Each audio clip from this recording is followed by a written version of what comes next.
internet, and welcome to the How to Bake Chronicles, part 6, maybe? Part 5? I'm not sure where we're at this point. Today, we are going to be making chocolate brownies. Okay, here's the thing about this recipe is that as great as I think Paul Hollywood is, he's the absolute master. He has done something that I cannot do.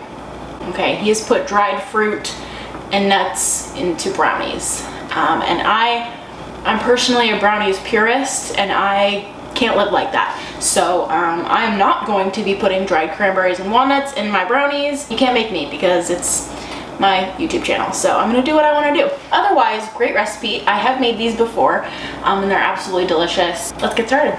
Okay, we're gonna get started first with the ingredients that you're gonna need and the equipment that you're gonna need. So first, you're gonna need to line a square baking pan with parchment. I like to do it in kind of this cross fashion where I do one piece going this way and one piece going this way and then kind of overlap them. I like this a lot because it makes sure that all the sides are completely covered, and then you can pull it out and you don't have to worry about any of the sides sticking. Make sure that you line your pan really well with parchment.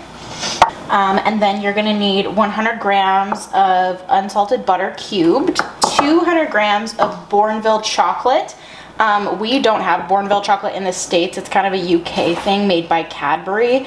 So I just went for a Ghirardelli 72% dark chocolate. I know that the Bournville chocolate is a dark chocolate, so I went for a darker chocolate that was available to me. 4 eggs, 250 grams of caster sugar, it's just white sugar, 100 grams of plain flour, just all-purpose flour, a teaspoon of baking powder, 30 grams of unsweetened cocoa powder.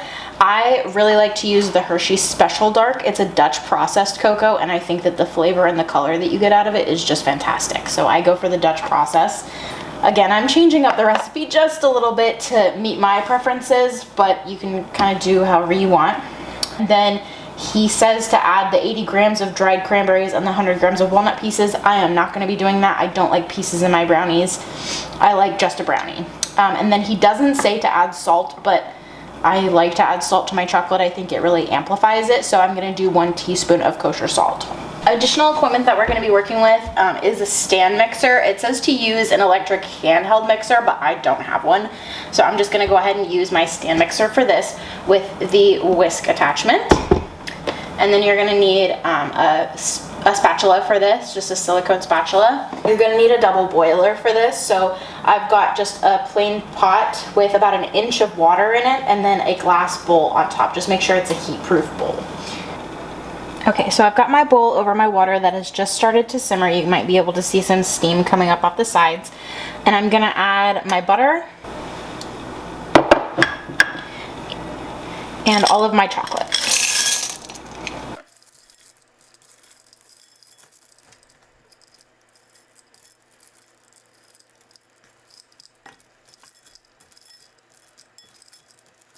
And I'm just going to keep stirring this while the bowl heats up, and this will kind of slowly melt the chocolate and the butter together.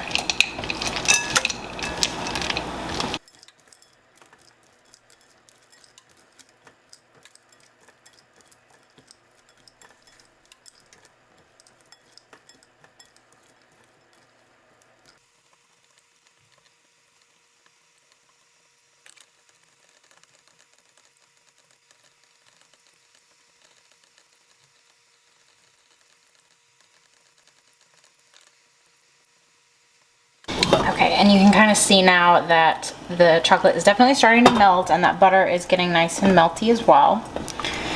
And this whole process will take a few minutes just because we are melting this really gently, because chocolate can be a very unforgiving thing when it comes to heat. And while you're doing this, just keep scraping down the sides of the bowl so that all of the chocolate is moving around. Got a couple stubborn pieces of butter in here that just won't melt.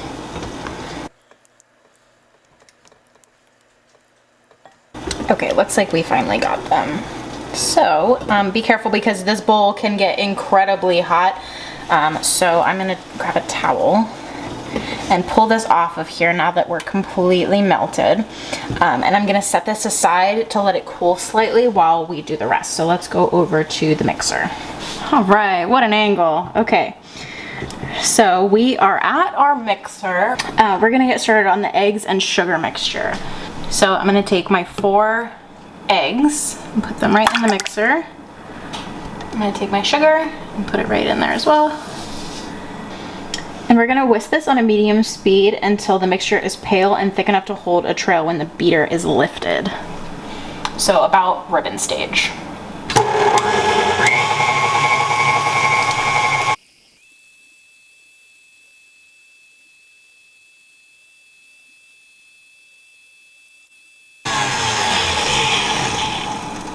Okay, I'm gonna check on these. They're looking pale, but I'm not sure if we're quite at ribbon stage yet.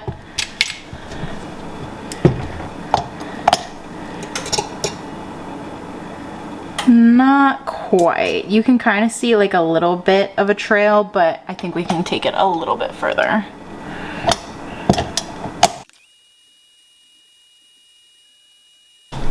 Okay, I think we're there. Let's see.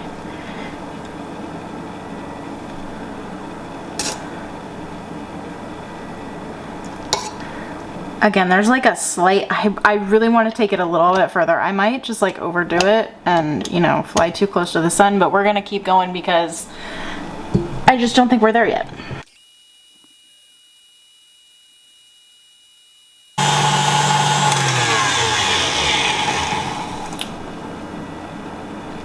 Okay, there's our trail. That looks a lot better.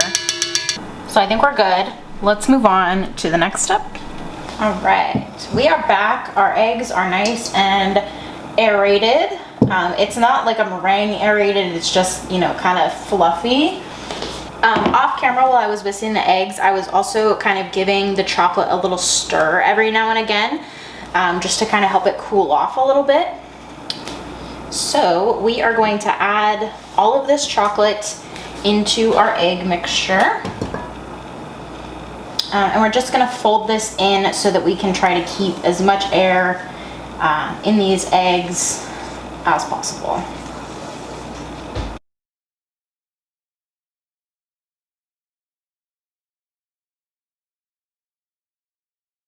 My one piece of advice with this is just to be patient with yourself. Be patient with the process of folding.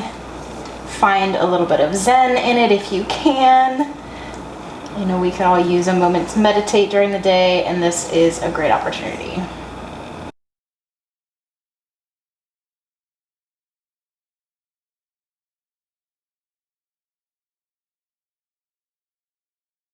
And your goal with this is to go until you can't see any streaks of chocolate or egg anymore.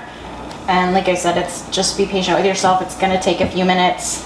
This is not a process you want to rush because you will inevitably knock every bit of air out of the eggs that you spent building it up.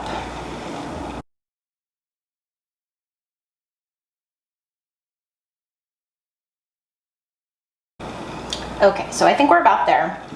And the next step is to add the flour. Add your flour, your cocoa powder, your baking powder, and sorry Paul, your salt. And fold again.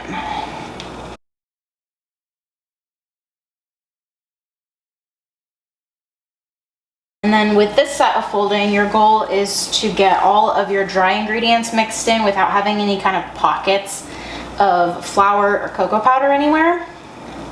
I always find this stage even a little bit harder than the previous stage with folding because pockets of flour hide in the most inconspicuous places, and you really have to be thorough without overdoing it and flattening your mixture. And with this, like, there's probably nothing worse than biting into a delicious fudgy chewy brownie and then getting a little pocket of flour in your mouth. That sounds pretty unenjoyable.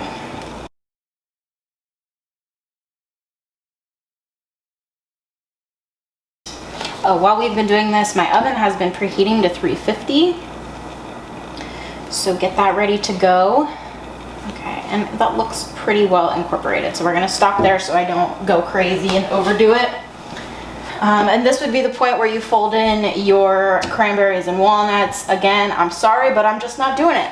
I will not do that to myself, and I know that my boyfriend won't eat them if there are dried cranberries in them. So we're just gonna call this good and not sully our delicious brownies. Okay, so we're gonna pour this mixture into our prepared pan. And if at any point during pouring your mixture into your pan, if you notice a little pocket of flour or of cocoa powder or anything, don't be afraid to make sure you get that out now. It's better to get it out now once you see it than to let it end up in your finished product.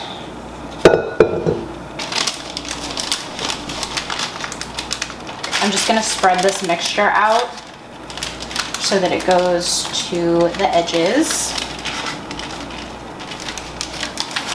All right, that is looking good. So we are gonna put this in the oven for 25 to 30 minutes, and we'll see you back once they're done. So the brownies are complete. They are out of the oven. I let them cool for a little while in their pan so they could get a little bit cooler for me to handle. I'm gonna go ahead and cut into these. I'm an edges gal. If you're not an edges person, just get out. Oh my God. Look how fudgy and delicious that looks. It's got that kind of like crackly top that I love. That's like almost papery. I don't know how to describe the top of a brownie, but it looks so fudgy and dense and delicious. All right, let's give it a try. Okay, let's try this brownie out. Okay, so no disrespect to Paul, the salt was the right move. I'm not sure why there's not salt in that recipe. Add the salt for sure. They're a little bit on the cakey side. I definitely kind of prefer a more like fudgy brownie, but they're not bad. They're delicious. They use a really like dark chocolate, so it's definitely nice and rich. This is pretty good. I think this was a win for sure. Yeah, these are fantastic. Highly recommend. Let me know down below in the comments, are you a add-ins person in your brownie? Do you like your brownie plain? Do you like your brownie with nuts? What do you think is like the ultimate brownie? Let me know down below. And that's a wrap on today's episode from the How to Bake Chronicles. We did brownies, and they turned out pretty dang good.